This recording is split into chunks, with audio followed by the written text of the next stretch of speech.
been debating whether or not to record this video, but I cannot just end my streak here. I have to keep going and keep moving forward.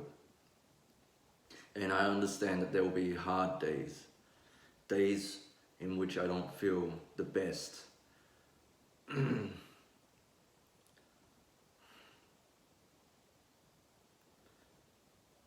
And of course I know I don't have to share everything with the world, but that sort of defeats the purpose of this channel, which is to be real and to show what a normal human being can go through. And I'm not the one to shy away from that. I want to reach my purpose. I want to fulfill this duty that I have.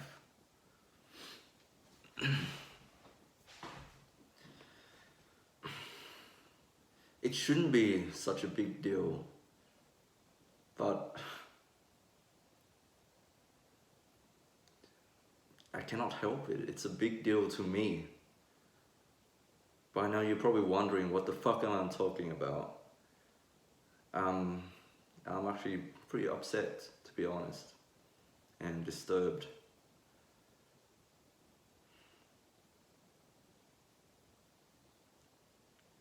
So you know how I was on Tinder a while back. I've met many people, and some of them I've even got their contact details. It actually does work. It does work if you truly go after it. It does work. And there's this woman that I don't like to say the word roster, but that's basically what was happening. She was on my roster, or in the red pill term, I was spinning plates. I was talking to multiple girls at the same time and not expecting anything out of them. Well, this woman, I recently started reaching out to her again, and she was much older than myself.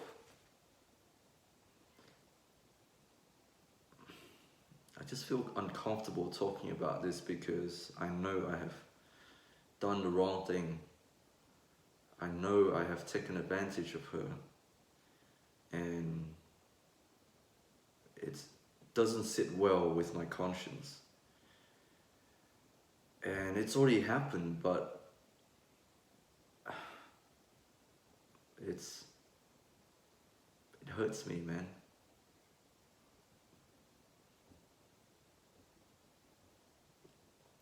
It truly breaks my heart.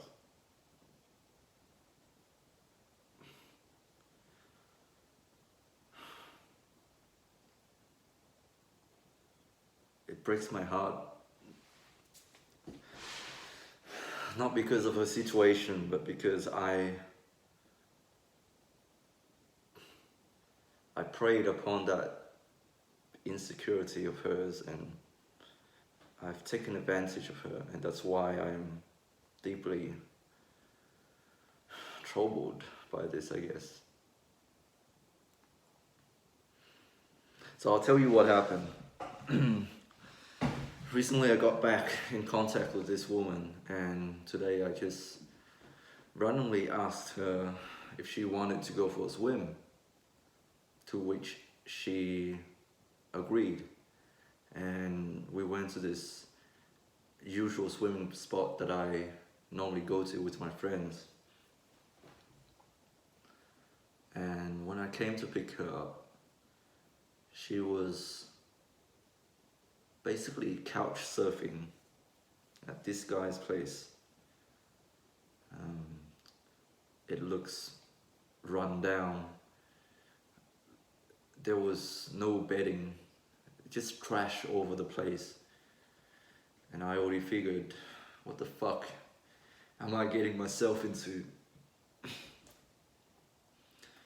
Just shithole, really. The place that she is crashing at tonight, it's just a shithole. And I already know she's been around bad people. She looks like the type of person to be around bad people her whole life.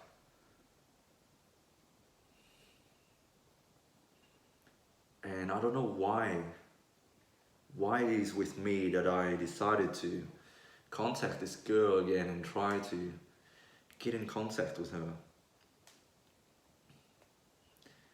And so I picked this girl up. We actually have talked before. We talked for a while before, but we never got anywhere. I took this girl to our swimming spot, and when I first saw her, she got like bruises everywhere, swollen ankle. She said she got hospitalized a few days ago because of a motorbike accident, and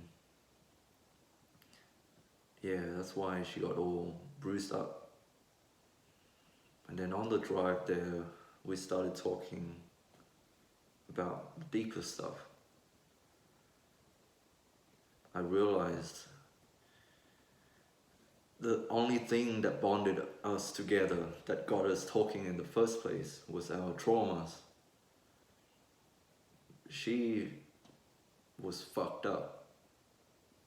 Her family is pretty non-existent. We are so different from each other. And yet the thing that I guess connected us was our traumas.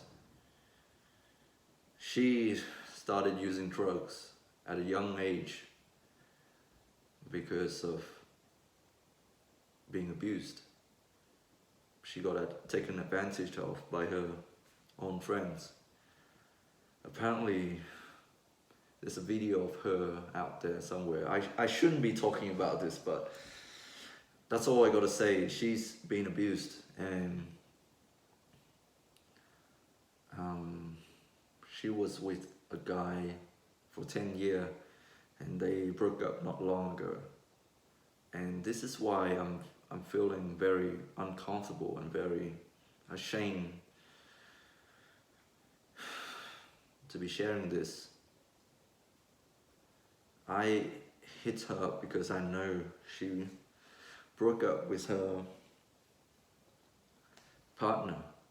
That's why she was on Tinder in the first place. Easy target, right?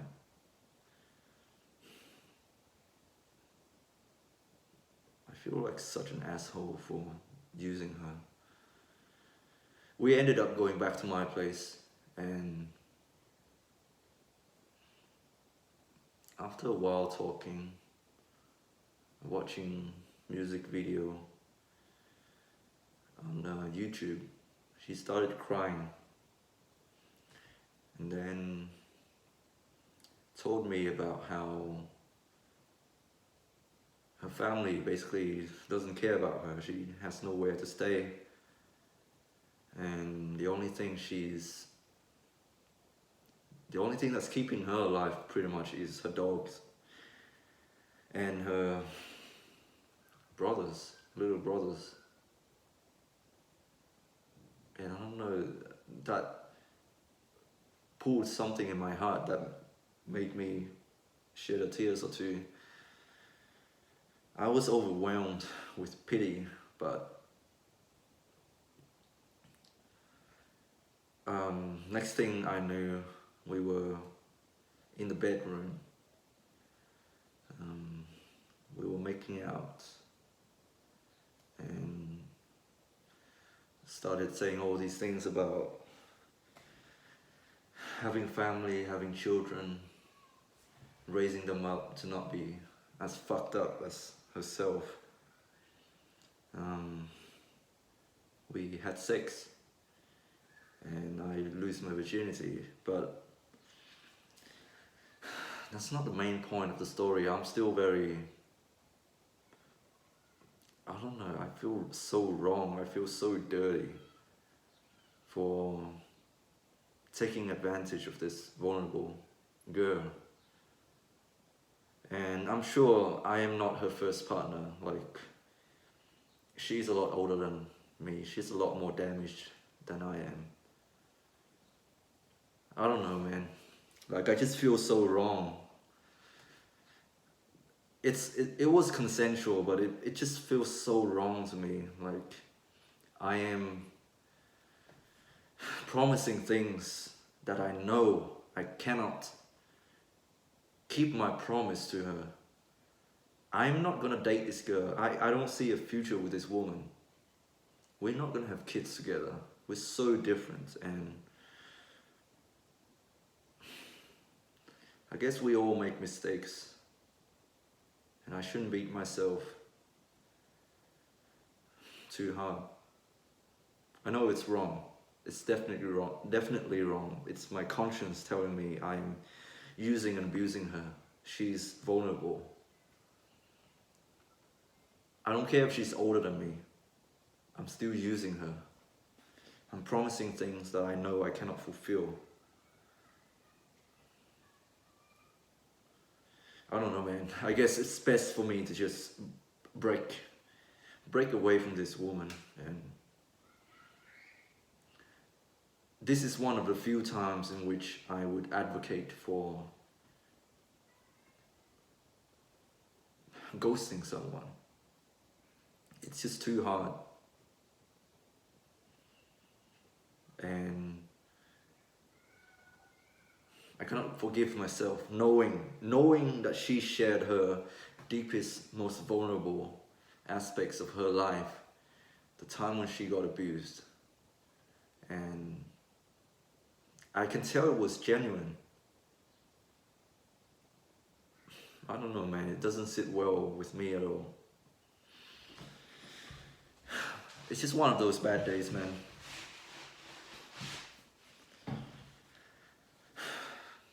Moving on to something a bit more positive, I guess. This morning I went to the gym and I hit a pretty heavy weight on my squat. It was 3 plates plus 8 kilogram. And then there was this guy who came up to me and he said, "I just want to say, nice squat, man. Keep it up." And that brought me a lot of joy. I don't know. I just felt so happy when he said that to me. And even the gym owner, no, not the gym owner, the brother of the gym owner, he went up to me and also said the same thing. He congratulated me and he just gave me a few tips on my overhead press to not lock out my elbows, because I got a bit of a hypermobile elbow. I don't know if you can see it, but like my elbow, when I lock out, it's like bent. It's not straight, it's bent. So he said, do not lock out your elbows too hard, otherwise you're gonna have shoulder and elbow problems in the long run. And yeah, that was great. Now I'm a little bit more famous in the gym, I guess. People actually do take notice of you if you can just put in the hard work. But man, I could not stop thinking about what I've done this afternoon. What I got up to with this girl, and I don't know, I was crying. I was crying a little bit.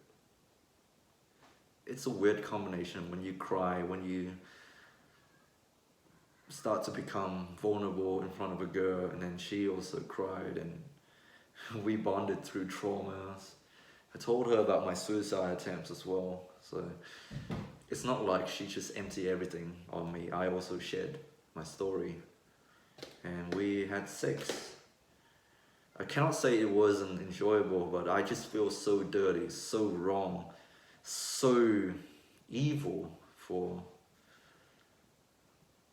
taking advantage of her. Like, I was getting horny. Like,